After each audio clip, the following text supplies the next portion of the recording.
ඔයාලට රෙජිස්ටර් වෙන විදිය තමයි මේ දැන් කියලා දෙන්නේ සයිට් එකට ඇප් එකට ඔයාලා මේ විදිහට ඇප් එක ඩවුන්ලෝඩ් කරගෙන දීලා තියෙන ලින්ක් එකෙන් ඇප් එක ඩවුන්ලෝඩ් කරගෙන හෝ ඔයාලා දීලා තියෙන ලින්ක් එකෙන් සයිට් එකට රෙජිස්ටර් වෙන්න ඔයාලට ඒක කොහොම මොන විදිහට ආවත් ඔයාලට මේ වගේ බලා ගන්න පුළුවන්. ඊට පස්සේ ඔයාලා මෙන්න මේ පහළ තියෙනවා රෙජිස්ට්‍රේෂන් කියලා. අන්න එතන එකපාරක් මේ විදිහට ක්ලික් කර ගන්න ඕන. ඊට පස්සේ ඔයාලා මෙතෙන්ට මේ විදිහට දෙන්න ඕන ඔයාලට යූසර් නේම් එකක්. මම මෙතෙන්ට යූසර් නේම් එකක් දෙනවා මේ විදිහට. ඔය විදිහට මම යූසර් නේම් එකක් දෙනවා. ඊට පස්සේ පාස්වර්ඩ් එකකුත් දෙන්න ඕන. පාස්වර්ඩ් එක මතක තියාගන්න ඕන අනිවාර්යයෙන්ම මුල් අකුර කැපිටල් වෙන්න ඕන.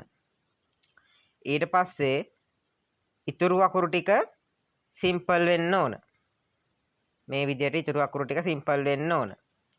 ඊට පස්සේ ඉලක්කම් දෙකක් විතර මේ විදිහට ඔයාගේ පාස්වර්ඩ් එකට මතක හිතෙන විදිහට මේ විදිහට ඉලක්කම් දෙකක් ඇඩ් කරගන්න ඕන. ඒ දැන් දීපු පාස්වර්ඩ් එක මේ පහළ කන්ෆර්ම් කියන තැනට ඒ විදිහටම දැන් අපි දීපු විදිහටම දෙන්න ඕන. මේ විදිහට ඒ පාස්වර්ඩ් එකම අපි පහලින් දීලා ඊට පස්සේ මේ විදිහට පහළට ඇවිල්ලා මේ ඉන්විටේෂන් කෝඩ් කියන තැන මේ විදිහට කෝඩ් එක ගහ ගන්න ඕන. මේ විදිහට කෝඩ් එක ගහගෙන වාගේ යාළුවෙක් රෙෆරල් කෙනෙක්ගෙන් යනවා නම් ඒ රෙෆරල් කෝඩ් එක ගහන්න ඕන මෙතෙන්ට.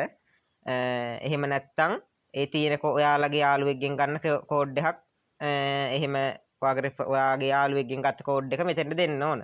ඉන්විටේෂන් කෝඩ් කියන තැනට. එහෙම දීලා ඊට පස්සේ ඔයාලගේ වයස අවුරුදු 24ට වැඩි නම් ඔයාලගේ සම්පූර්ණ නම් මෙතෙන්ට දෙන්න. 24ට වඩා අඩුයි නම් ඔයාලගේ ගෙදර ඉන්න පවුලේ ඉන්න 24ට වඩා වැඩි අවුරුදු 24ට වඩා වැඩි කෙනෙක්ගේ සම්පූර්ණ නම් මෙතෙන්ට දෙන්න. එහෙම ඔයාගේ මේ සම්පූර්ණ නම් මේ විදිහට දෙන්න. දීලා ඊට පස්සේ මෙතන ඔයාගේ ජෙන්ඩර් එක තෝරන්න එනවා. ඒවා දීපු නමට ආදාළ එක්කෙනාගේ ජෙන්ඩර් එක මෙතනින් ෆීමේල්ද එහෙම නැත්නම් මේල්ද කියලා මේ විදිහට දෙන්න ඕන. දීලා ඔයාලට බලා ගන්න පුළුවන් පහළ තියෙනවා මෙතන රෙජිස්ටර් කියලා. අන්න එතන එකපාරක් ක්ලික් කර ගන්න ඕන. ඊට පස්සේ අපේ සයිට් එකෙන් නම් ඔයාගේ සයිට් එකට එහෙම නැත්නම් ඇප් එකෙන් නම් ඒ ඇප් එකට ඔයාගේ